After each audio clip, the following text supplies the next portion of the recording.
Some of the loudest cries for help are completely silent. They're hidden in everyday actions, in habits we might even admire. Today, we're looking at the behaviors that seem normal on the surface, but can actually be signs of a mind in distress. First up, always being the strong one. We all know this person, the rock, the one who holds everything together for everyone else. But the person who never asks for help might be the one who needs it most. Many individuals navigating high-functioning depression or anxiety work overtime to appear fine. They're the first to smile, the first to crack a joke, the first to carry someone else's burden. This is sometimes called smiling depression, where a person seems happy to the world while suffering internally.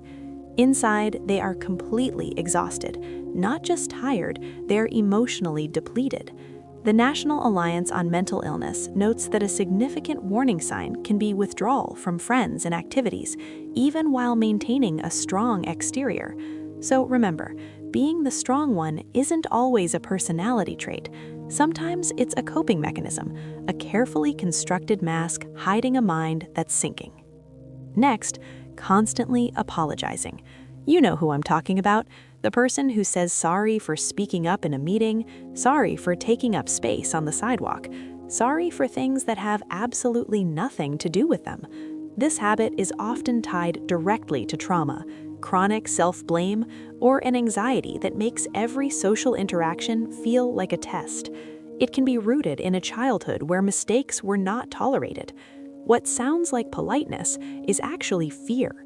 Fear of being a burden, fear of upsetting someone. The National Alliance on Mental Illness lists extreme feelings of guilt as a common indicator of mental illness. It's the kind of behavior that looks harmless until you realize it's a constant broadcast of one message: I don't believe I deserve to be here. Thankfully, therapeutic approaches like cognitive behavioral therapy are highly effective in helping people identify and challenge these deep-seated patterns of self-blame. Third, losing interest in everything. Sure, we all lose motivation sometimes. A project at work feels draining, a hobby gets stale. But when someone stops enjoying everything, that's different. Suddenly, they don't want to go out. They don't care about food. The hobbies that once lit up their world now gather dust. This is a classic sign of clinical depression, known as anhedonia. It's not laziness, it's the brain struggling to feel pleasure, connection, or purpose. The Mayo Clinic confirms that withdrawal from friends and once-loved activities is a primary symptom of mental illness. It's like living life in grayscale. But breakthroughs in neuroscience offer hope. Emerging treatments are targeting the brain's reward pathways directly. For example, research on ketamine shows it can help repair weakened neural connections, potentially restoring the ability to experience joy. Fourth, perfectionism. Perfectionism has a certain look, doesn't it? Flawless projects, spotless desks, a life color-coded and under control. But this polished surface often conceals a turbulent interior. Beneath it can lie obsessive tendencies and deep-seated anxiety. Psychologically, it's driven by a profound fear of failure and a need to control an unpredictable world. Perfectionism isn't a quest for excellence, it's a desperate attempt to manage fear. Fear of criticism, of disappointing others, of losing control. This intense pressure can lead to chronic over-preparation and last-minute stress, pushing people directly toward burnout. It's one of the most underestimated red flags for mental health, masquerading as ambition while quietly eroding a person's well-being. Fifth, irritability and anger. But that internal pressure doesn't always stay contained. Sometimes it spills out in unexpected ways. Some people struggling with depression don't look sad. They don't cry or collapse. Instead, they snap. They become irritable, impatient, easily angered by small things. This isn't just a bad mood.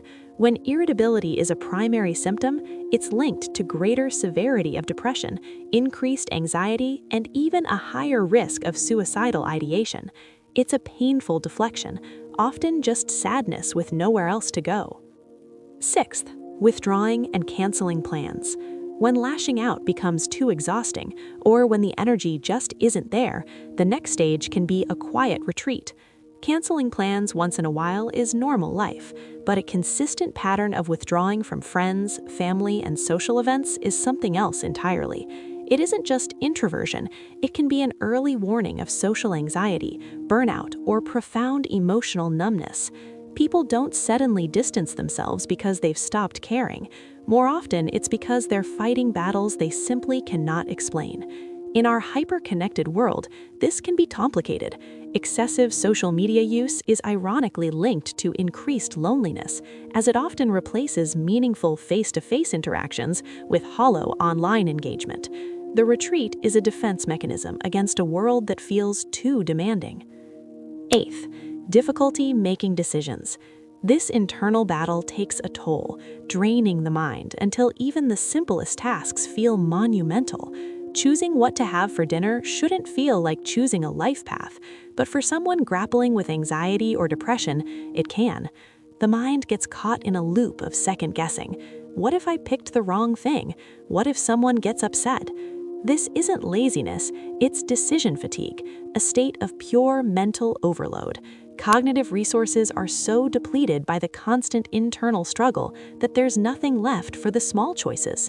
The flawless desk, the short temper, the unanswered texts, the agonizing struggle to choose a restaurant. These aren't isolated character flaws. They are signals from a system under immense strain. They are the quiet, often misunderstood language of a mind that is struggling. Recognizing these signs in ourselves and in others isn't about diagnosing, it's about paying attention.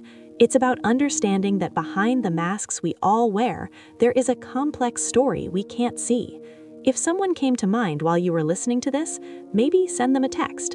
Research shows that strong social support can be a powerful buffer against the negative effects of catastrophizing. And if one of these signs sounded painfully familiar to you, you deserve that same support. Asking for help isn't a sign of weakness, it's a sign of being human. If you found this helpful, make sure to subscribe. We're just getting started. And remember, compassion can save lives, sometimes long before medicine does.